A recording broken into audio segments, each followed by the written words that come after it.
Hey everybody, it's Benny One, and I'm back at you with another movie review, everybody, and we're moving on to The Shining, everybody. That's right, Stanley Kubrick's classic, freaking crazy ass horror movie that he did back in 1980, and Stanley Kubrick he's a one-of-a-kind director. He most definitely has a style, and this is one of his movies that he is most well known for doing, everybody, and that is 1980's The Shining. This movie is based off of Stephen King's novel The Shining, and it is well documented and well out there that Stephen King does not really like this interpretation of his novel, because this movie does not follow the novel very much. It follows it somewhat, but it's not the novel put on the screen. Stanley Kubrick changed quite a bit to fit the story that he was trying to tell,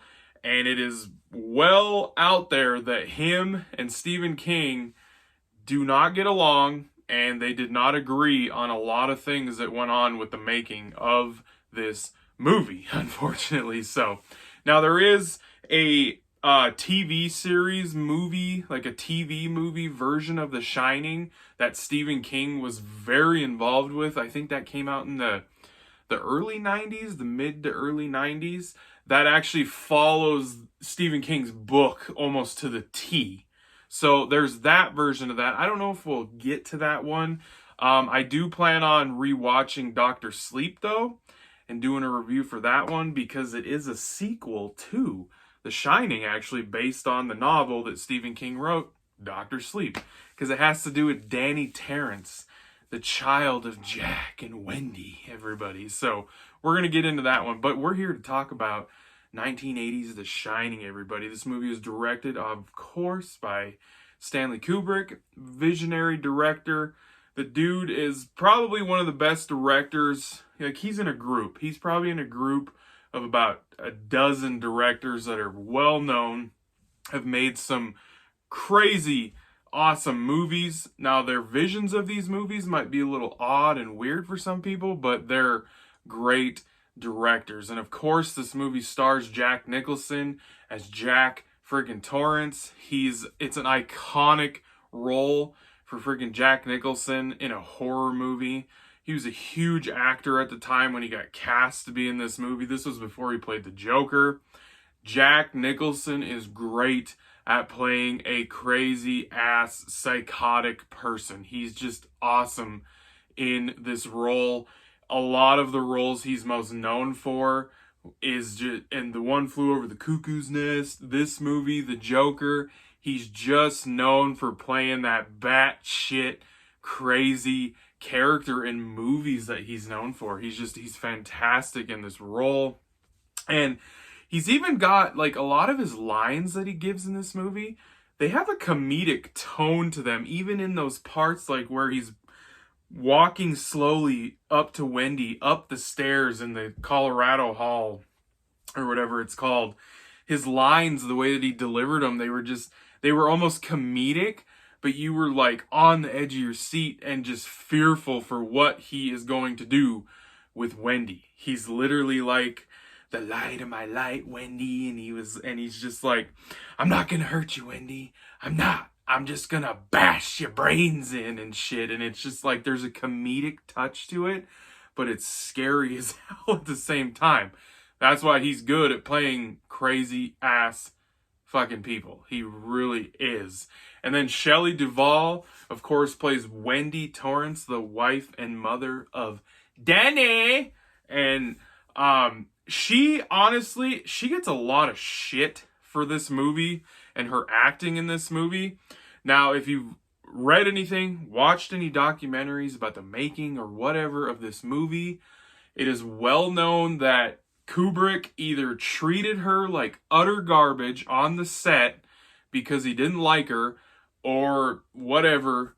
It's very well known she was treated like garbage. And back then, women probably were not treated very well in Hollywood. For years they weren't. And at this point, it was probably going on. Now, there is things where he said that he was doing it for a reason, to get her to give the performance that she gives in the movie, because right off the bat, you can tell this woman is just not okay. She's not happy. She has this fear to her and just like this poor little beaten dog. Like right off the bat, even before they go to the Lookout Hotel. Like, and I don't know if Kubrick was, and like I said, I don't know if he was doing this shit on purpose to emulate that and get that portrayal of her so well that he treated her like shit on the set of filming this, or just because he didn't like her. There's different stories out there. I don't really know what happened. I wasn't there. I wasn't even born when this movie was made or when it came out. I was born in 87. So, but yeah, so I like her performance. I think it's underrated and I think she gets a lot of shit. Now, in the third act of the movie, when she's running around the Lookout Hotel, seeing all the crazy spiritual and ghostly type stuff going on, she's finally seeing what's going on in this hotel and seeing all the weird shit with like the dude in the bear dog costume going down on some dude. Like, when she's seeing all this shit finally, she's running around, oh, Danny, just flailing like this. That is bad, okay? That was bad. That was not, I don't know if that was her choice or Kubrick's choice. That was not good. That was the worst part of her character, but otherwise I think she does pretty good. So, and then Danny Lloyd plays Danny Torrance, which bomb kid actor. Like, when you talk about kid actors, he does an awesome job playing this kid character who has the shine, as Scatman Crothers, everybody does, as Dick Holland. He talks to Danny, and it's this like psychic type power that you have when you shine and everything, and you can communicate psychically with each other. And freaking Dick notices right away that this kid has the shine, and that's why Danny can see what's going on in the hotel, and he can see all these spirits, because there is this like spiritual, like ghostly type presence about the Lookout Hotel, and it is affecting this family and other families that have watched the Lookout Hotel. It's great. So the acting and stuff in this movie, I think, is great. It's pretty top-notch shit. This movie is pretty much almost perfect. It really is. Kubrick, like John Carpenter, knows how to film these type of suspense building, slow boiling suspense horror thrill type movies where you get these shots, these panning shots where, like in this movie, where the camera literally does these long takes and just kind of slowly turns and follows throughout the Lookout Hotel.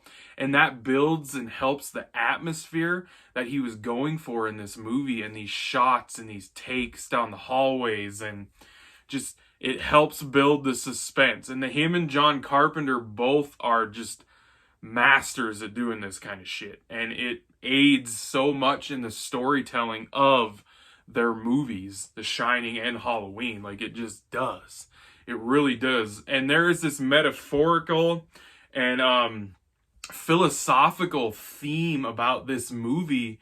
And I think what the magic part about all that is with this movie is that there really is no clear-cut answer or hard answer for what was really going on in this movie. Like, and I love that, because movies like that don't really give you a full answer, and it's up to you to interpret what you think might possibly been going on, and what happened, and why it was happening, and why Jack went crazy, and where was the like spiritual side, were they trying to go after Danny at first, but then they realized that Jack was actually had this evil inside of him that they really could tap into. Like, and then the end of the movie where you got the picture from 1929 in the ballroom where Jack was standing right there in the front of everybody. It gives you chills when you see that shit at the end of the movie in 1929. You're like,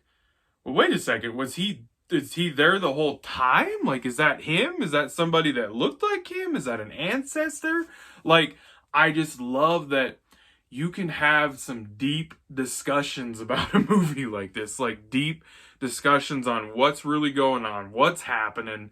Just, it's crazy. These type of movies, that's why these type of movies will stand the test of time, is because of the storytelling and the way it was told.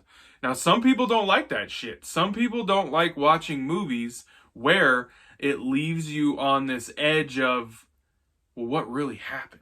Like, did this or that or who and what? Why did they do this? Like, some people don't like that.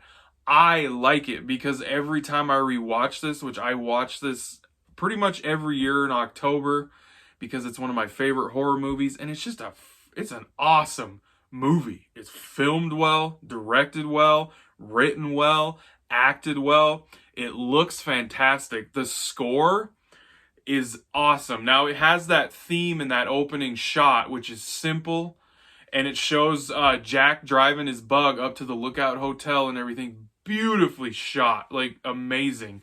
It has that theme, but then pretty much all of the music that's in the movie, which I think this was probably one of the first movies to do this, it's just sound effects.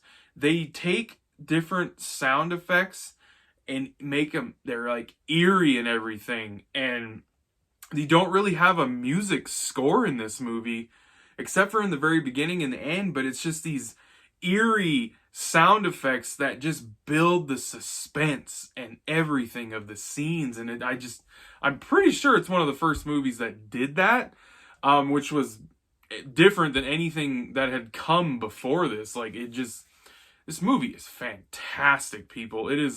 It's a great movie, and it was not critically received well when it came out. Like, critics were just like not really sure how they felt about this movie, and I think that goes back to the way that Kubrick did the story so that you can interpret it in so many different ways. I love these kind of movies, like Inception. Christopher Nolan, he's doing that mind shit with you where you don't get a straightforward answer on how the movie ends and what was going on in the movie. I love those kinds of movies because each time, like I said, when I rewatch this, I kind of come to different conclusions depending on how I'm feeling or what's going on. And how, when I watched it that year, I'm like, well, shit, maybe this did happen. And maybe this is why this happened. But still, I'm kind of confused because of this. Yeah. So like every time you watch it, it's almost like a new take on it. And that's why I love movies like this. And this is a fantastic horror movie, and I would say a must watch for the month of October, everybody. So I am going to give Stanley Kubrick's The Shining a 10 out of 10. That's right. It is a perfect movie pretty much for me. So I hope you guys enjoyed that review. I thank you for watching, and I'll be catching you on the tube later because I have spoken.